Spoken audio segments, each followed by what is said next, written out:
Hello again, everybody, and welcome back to my mom's favorite podcast.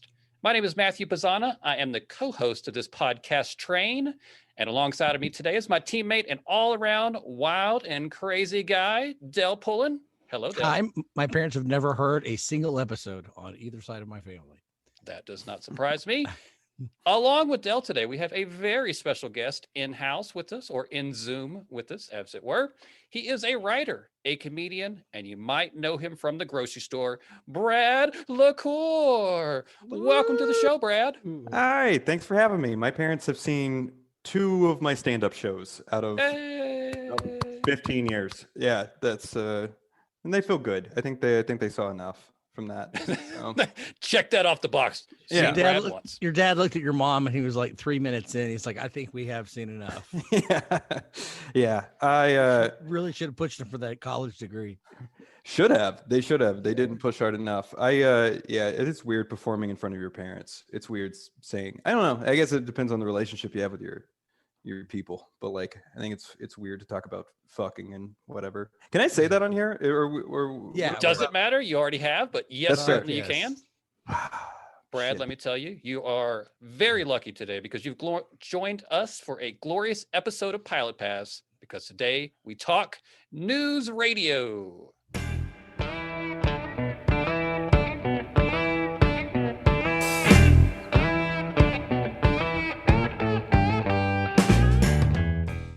Yay, News Radio. I wonder which episode we're going to talk about.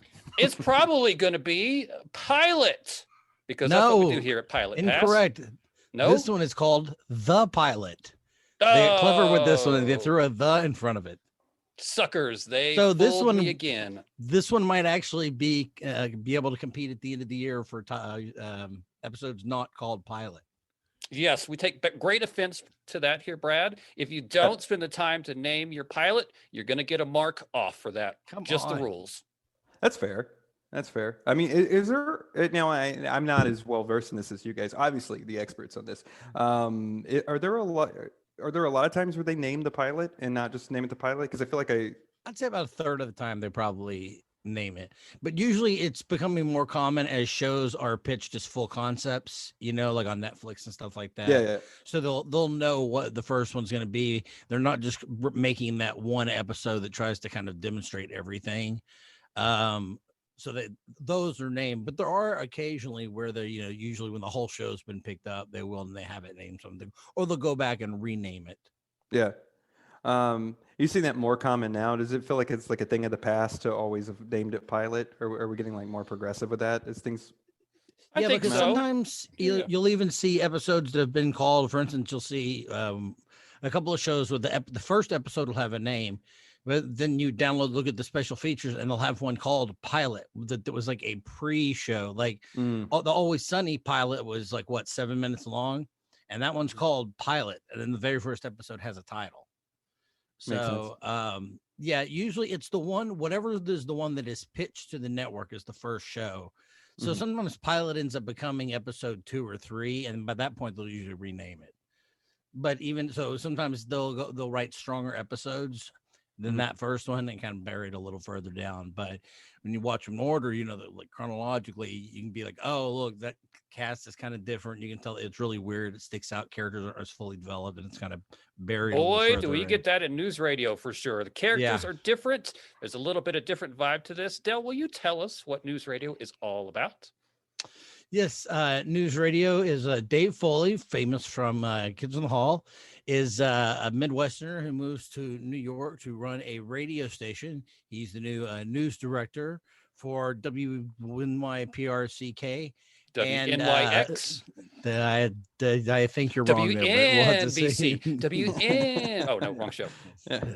So he's the new news director. But one of his first jobs is he has to. The owner of the station wants him to fire the old news director. Played by and there's a ton of people in this too. So we go people like Dave Foley, Stephen Root plays the owner. Andy Dick is kind of the intern. More attorney, Vicki Lewis. Joe Rogan kind of comes in later, although that character is different in the first episode. Yes, we will definitely get to that. To me, Dave Foley And is famous because of the John one Lovitz time. and Phil Hartman. And I think because that kind of the show launched a big thing for Phil Hartman. This kind of turned him into a household name. Dave Foley is famous because he one time saw me at a Christmas party at the Grove outside. They had the whole big Christmas dealie going on there. So that's how he's famous to me. Let me ask you off the top, Brad. How many famous people do you get to see per day? I mean, since COVID, Since COVID, only during COVID. Oh, I mean, I'm always like outside Bill Murray's house, but like outside of that, like no, I'm not really. I'm lucky if I see anybody. Like right now, seeing you two over Zoom has been. I'm overstimulated. I just hope that every day Bill Murray opens the door to his house, peeks his head out, looks for a shadow, closes the door, and I'm just like, that's just nice that he does that every day. I love that. Yeah, consistency. That's the key to that. Yeah. That's all you can ask for is Repetition. consistency. Like Dale said, the first episode is about Dave coming in and taking over as news director. He gets to meet the cavalcade of people and cast throughout the first episode. But I think that most wonderfully, most greatly, Dale loves him. We all love him. Jimmy James, Stephen Root steals the entire show. I don't care what else happened. He was God as always. Agreed. Every line he delivers is like so killer. Like in the thing, like and I say this to just about everything in the pilot, which is amazing when you have something like this where two characters aren't even fully cast yet. Everybody has a really good handle on their characters out the gate, and that's so rare. Where everybody feels like you can tell that they're written very well, and it's very, it just gels up well. Like Stephen Root. That character only gets better, but like he starts out fantastic. Yeah. Well, a lot of these people have been doing TV for so long. You know, this isn't almost nobody here is a first timer. These people, Joe Rogan, this might be like one of his first things he's ever done, but pretty much everyone else has been doing TV or live stand-up performances for decades by this point. Yeah. For sure. And we're talking about that. Who Joe Rogan, so Joe Rogan's character, I can't even remember his name in the pilot, who the character. Kurt Fuller. Kurt. Okay. So, and then before Kurt, it was Ray Romano. Dale, did you know that? That is pretty random, huh? No, Kurt Fuller is the guy who plays the old. I flipped it. Ed Harlow is his name. Kurt Fuller is actor. Okay. I apologize. Okay, gotcha. Because he plays the coroner in Psych as well. Kurt Fuller. Oh yeah, that's right. See, I remember him as the bad guy in Ghostbusters 2. That's who he'll always be. Yes. For me, he made a big impression on my childhood. But yeah, Ray Romano was the original handyman, and then we have our character that's in the pilot, and then Joe Rogan picks it up. So that character goes through 3 actors. And Joe Rogan did a much better job. I mean, this other character was forgettable, where Joe really kind of took that role and made it into something. Yeah, Brad, for sure. how did you think that Ray Romano would have played this? Because I was reading that it was kind of this comedy that didn't work. Like this. Nailed it? Exactly like Kermit the Frog. Yeah. With CG Ray Romano face on it. Just always having Brad Garrett follow him around, just to be the perfect foil.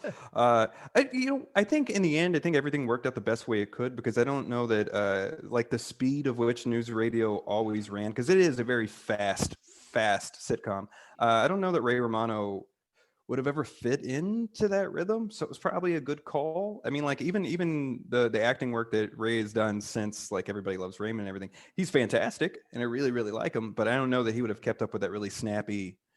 This is almost like an old stage play, the way NewsRadio always goes. It has a very Neil Simon feel to it. Dude, I was gonna say that, because I was like, yeah, this could have easily been a Neil Simon play. Like there's something very timeless and very classic about the way this show plays out.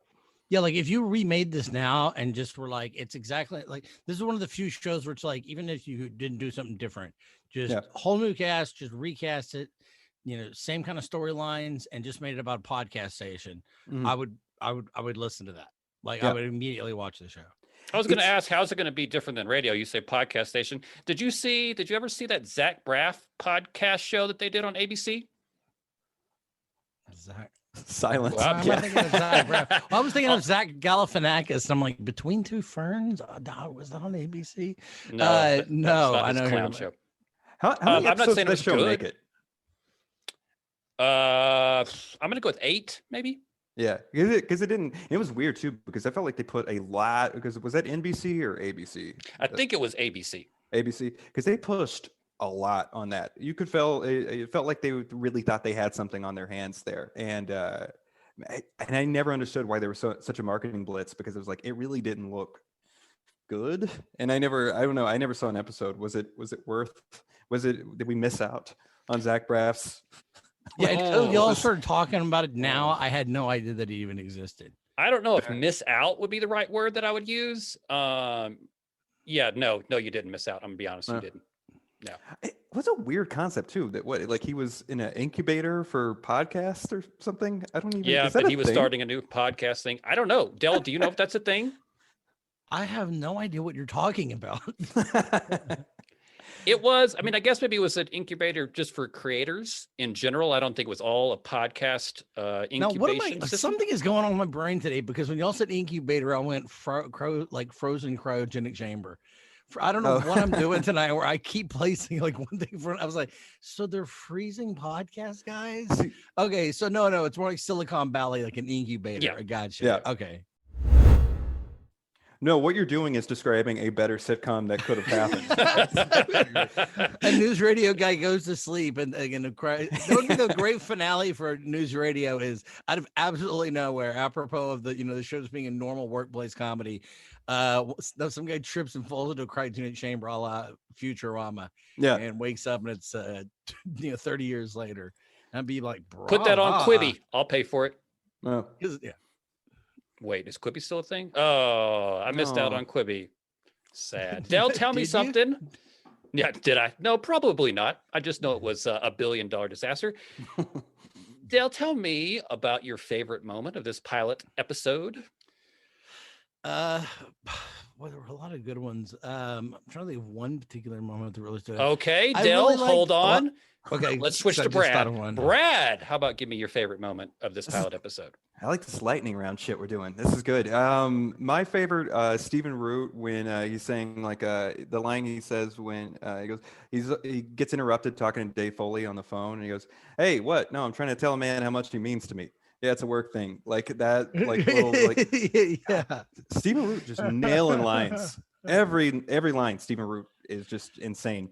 I like the very beginning because it sets up Foley for perfectly, where he comes in, he walks into the building, and he's like, "Oh, I'm here, to work at NYX," and he's talking to the guard at the front, who the security guard at the front of the building, and he's like, "Oh, okay, there we go. Well, I'm gonna go ahead and head upstairs." And the security guard, after letting him wait there for a few minutes, goes, "So I said, you're the new news director, you said, right?" He goes, "Yeah." He goes, "Oh, then you're going to want the other office, the corporate office across town." Yeah, well, he gives him the welcome to New York, right? Yeah. Like as he's going out. Yeah. I really enjoyed when Jimmy James is looking at his stock report and he says, 10 points. What are you kidding me? You pulling my chain? And Dave said, "Sir, is there something wrong?" And Jimmy says, "I own a lot of Euro Disney." Yeah.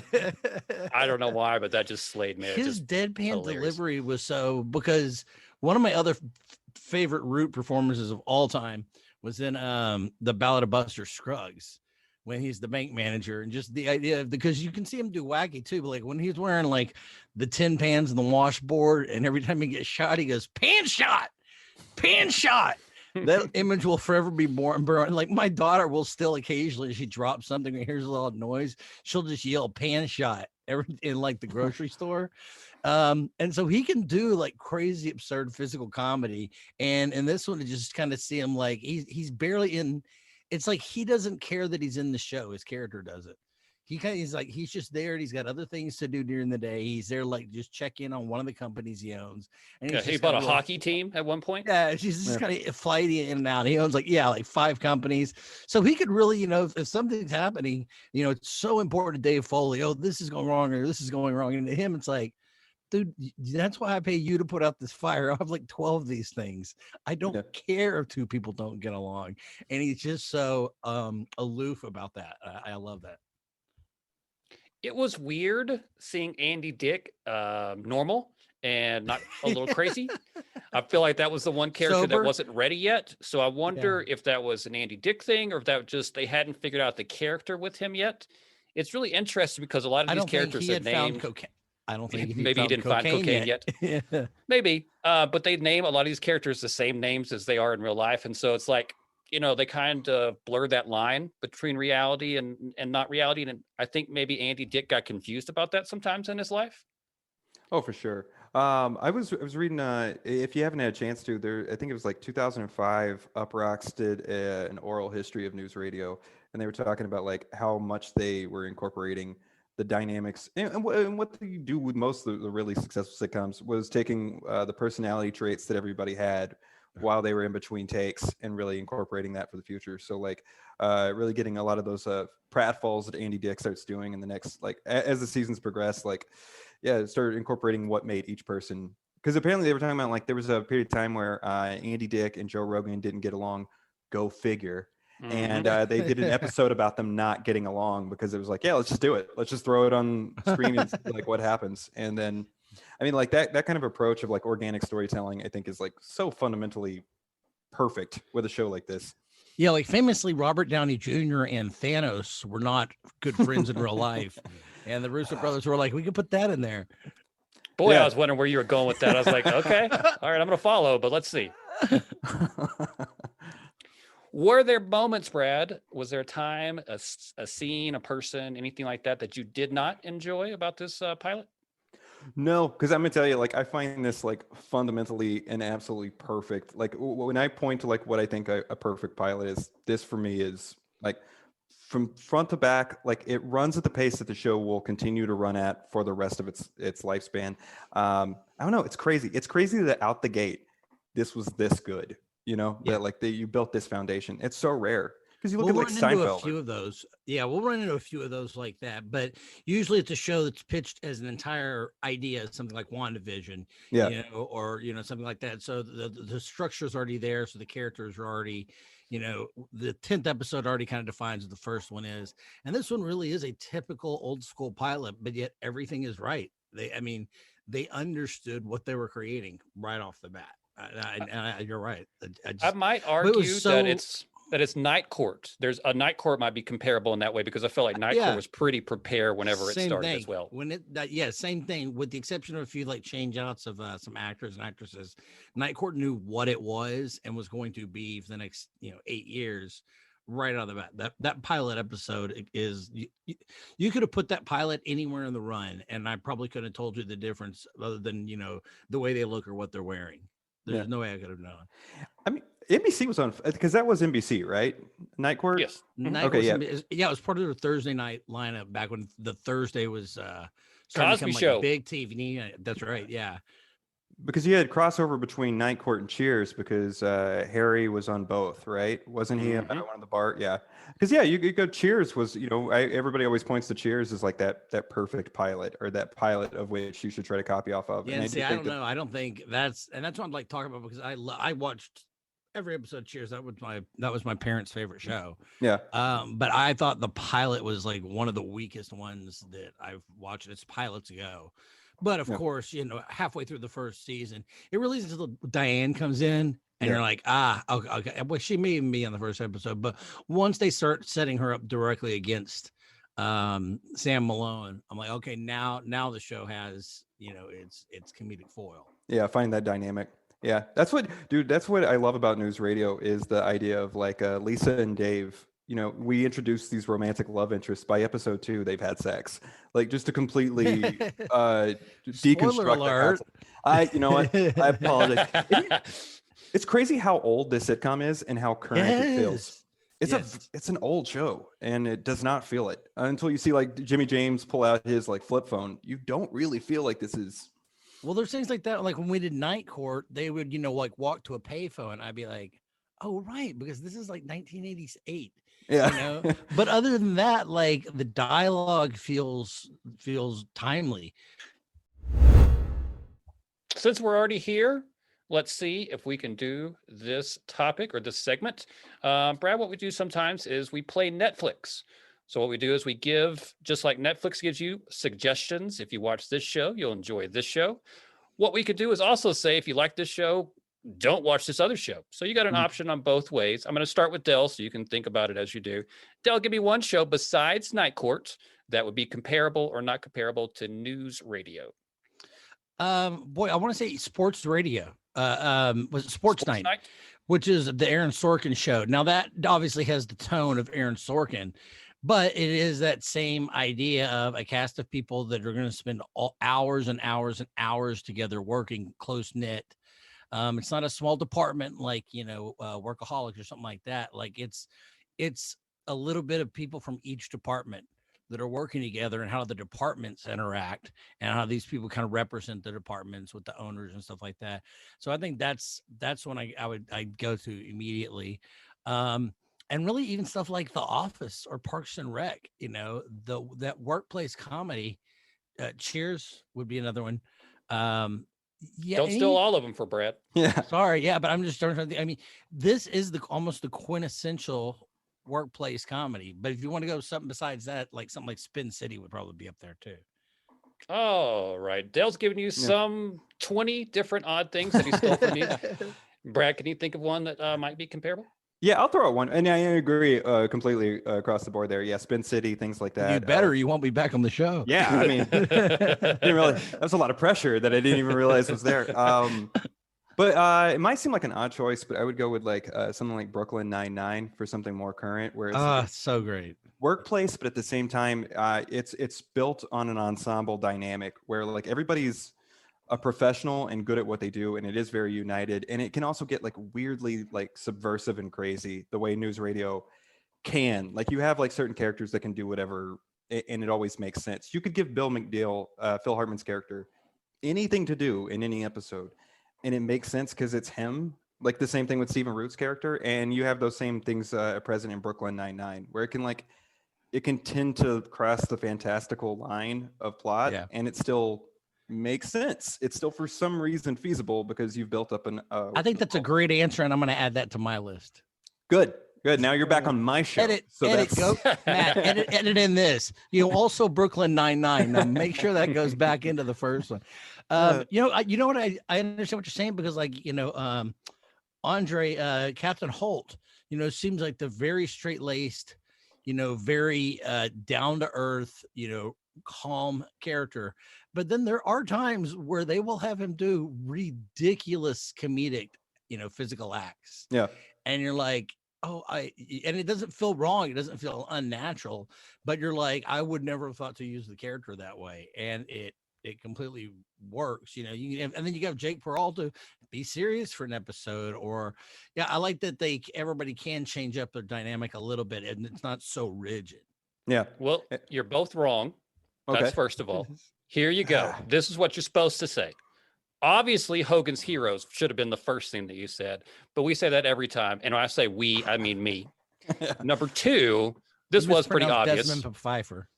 No, not Desmond Pfeiffer this time. WKRP in Cincinnati. You want to go back to a classic show, something like this, radio, that kind of stuff. But the one that I'm going to say the most is like this, just because it's a perfect show, not unlike News Radio. It's the Larry Sanders Show. I feel like that these two shows can meld so well together. And that was the perfect answer. It is the perfect answer. And I held off on that because, the showrunner wrote for the Larry Sanders Show. So he left Larry Sanders Show to come over and create News Radio. Oh, wow. Okay. That makes a lot of sense. So you take that same kind of like anti-comedy tone that Larry Sanders had and bring it over to this. Like, dude, I don't know. Like, and the thing was, NBC was so high on News Radio. So like as lore went, when the pilot was being filmed, they made the order for the first 6 episodes while it was being filmed. They hadn't even gotten like a completed product yet. And then to fucking shuffle the show around, I think no less than 11 times it changed time slots in the 5 years that it was on NBC. It's insane. Fox was getting, Fox was the new bad boy on the street, even kind of at this time. They were still the newest, network. But, and CBS was still for, anybody that was going to watch Jag. People? Yeah, that was going to watch Jag later in life. And so there's really only ABC and NBC. And ABC was definitely the more conservative, 30 to 40-year-olds. And so NBC hit that market where they knew who they were going for. They were going for, teenagers, mainly boys, up through, from 15 to 30. And boy, when they knew who their audience was, and they were picking shows that fit that format. I mean, just about every really great show that I can think of The NBC Pits? was doing a lot of. Now this was a CBS show, but if you this feels like an NBC show to me. When I read that this was CBS, I went, that cannot be right because Are you sure? No, this is NBC. Yeah. Okay, Yeah. no, you're right. Sorry, they filmed it at the CBS there you go. Studios Center, Yeah. which I remember that was a thing for a while that they would networks were shooting at other networks' location because sometimes it was cheaper to get all the actors to That's one so weird. location than another. Yeah, and so they would swap studio times, and then like balance it out at the end of the month, at the end of the year. But NBC, this feels like everything else that was on NBC at the time, which is what I watched. It was this and Fox, especially on Sundays. So it was Thursday night. It was so weird that remember there were times where you would have blocks of TV that you would be excited to go sit down and watch, we've just finished WandaVision and it was great, but we'd watch 2 or 3 episodes at a time, but it was whenever we could. Well, up until recently, no, it's 7:00. Everything in the house stopped and you started watching The Simpsons and all your other animated TV shows and Married with Children and stuff like that. And Thursdays at 7, that's it. You stopped and you turned over to NBC for everything that was going on over there. And it was just, it's so weird that there were 2 days out of the week where for 2 solid hours, every house in America I knew just stopped and everybody went and did the same thing. Yeah, It is a for sure. weird world indeed. And with that, we have made it to the end of the episode. So we have to ask the important question before we go. I'm going to start with Brad because I think we already know his answer. But Brad, tell the people, would you recommend NewsRadio based off the pilot episode? Absolutely. This is the gold standard for sitcoms. I think it's required viewing for anyone interested in writing or being any way involved with television production. This show is perfect. Yes. Make sure that you do that. Go read the pilot script. If you're trying to create things, steal from this. Know that this is perfect. Like Brad said, this is something that you can learn from. So yes, I agree completely with that. Del, how about you? What do you think? I'll tell you what I didn't want to do is I was so tempted after I finished the pilot. We had another 30 minutes before we were going to do this. And I'm like, I can fit another episode in. But then I'm like, no, because then I'm going to confuse which part was in what episode. And so, but I resisted so hard starting the very next episode. And because it's on right now, I think it's on IMDb for free. So I have 2 reasons now, Columbo and NewsRadio, to watch IMDb. But I am so excited because now I'm going to hop back over and I can binge watch NewsRadio for the next 2 or 3 days now.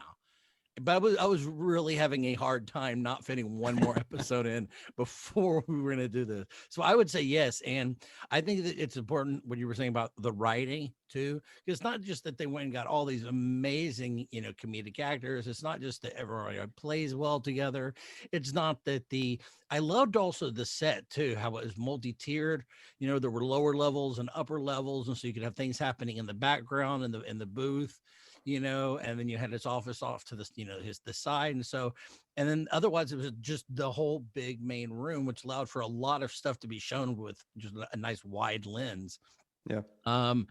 And I think the staging was fantastic. And, the cleverness of the writing, which only got better, was just so good. So, yeah, I mean, this is up there as one of the best pilots I've seen, just as a single episode, but also is a predictor for what you can sit to expect. Because if I was watching, season 4 and this got slipped right in the middle, the only thing maybe would be is like the type of cell phones that changed that would tell me, or some of their clothes or hairdos that I'm watching an older episode. I don't think I'd be able to pick it out from the writing. Like if you shuffled the script in there, I don't think I could tell at all. Yeah, Don't so let Del timeless. fill you. Del binge watched all of the episodes of Walker within one day after he watched the pilot episode. First of all, F you and F that. I have a whole thing about that. But we just watched the show the other day, and I cannot wait to do it. Catherine started it, and she, like Matt likes to do, she's like, hey, I want you to take a few shots and get tipsy. And then I want you to sit down and watch this episode. I'm gonna start it back from 10 minutes ago. And I was furious that these people were making money off the show. I was like, fuck the system. Those people shouldn't have a job. I don't care who these writers are. They need to give that money back. I want my time back for this. And I'm trying to think of the name of the show. It was something like, like Throwing Bullets or something stupid like that. But it was like that Wesley Snipes show. Matt remembers, I was screaming at the TV, mad that those people were making money, and taking them a paycheck and feeding their children, and they could go to sleep at night after making something like that. And I was furious. Their kids should be living on the street. It was so bad. I don't normally feel that bad about a show. I was so angry that I'm like, I love my job, but these people should be homeless. Isn't that like the benchmark of good art, though, that it elicited a reaction? Is that what? Yeah, but that's what kitsch does, I guess. You know, I mean, it was. Yeah, I mean, it was. Oh my God, I was so angry. But if Matt can remember, there was the Wesley Snipes, and this only happened for like 4 shows. This like Throwing Bullets, or I'm gonna have to find it was something. It wasn't Lethal Weapon remake, but it was some kind of weird remake that made it 8 episodes, and it was garbage. This is not garbage though. News Radio 3 for 3. I also recommend it as well. Brad, let me ask you before we go, will you tell the people where they can find you if they'd like to find you? Right now you can only find me online, just surviving. What's your address? Yes, happily. I just need company. My Twitter, Brad La Cour. My last name's LACOUR. I keep it easy. Del, how about you? Tell the people what we are doing on the World Wide Webs. Less than we should be. First of all, I know we've been slacking a little bit, but if you go to pilotpasspod.com, from there it attached to all of our social media. Really, we're looking for obviously Patreons, even something as small as $1. Let's just start creating some stuff. We've been looking at doing t-shirts, mugs, and somebody had a great idea the other day about doing maybe something like a loot crate where because I can't send you a keychain for $1. That doesn't make any sense. I'm going to do that. But we were thinking maybe we could put together a box that for $20 you get a t-shirt, a mug, some stickers, some buttons, stuff like that. So we may be looking at putting together a prize box or something like that. So let us know if you'd have an interest in doing something like that. And would $200 be too much for that, or should we go higher? Let's see. Other than that, no, you can find me hanging around my house and walking my dogs. And I am very lonely, except when I spend time with my family, and they're starting to get on my nerves. That is the saddest ending to a show that we've had yet. So let's end it there. Pilot Pass, thanks for coming.